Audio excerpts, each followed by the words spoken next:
Hello guys, today in this video I'm going to show you how to reinstall File Explorer to your Taskbar Windows 10. If you want to pin File Explorer to Taskbar in Windows 10 PC or laptop, it's very easy.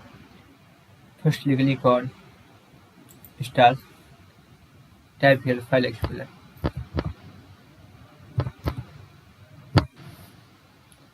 right click and click on Pin to Taskbar. That is, if you want to unpin, so right click on Unpin from Taskbar. That is, if you want to pin, so right click on Pin to Taskbar.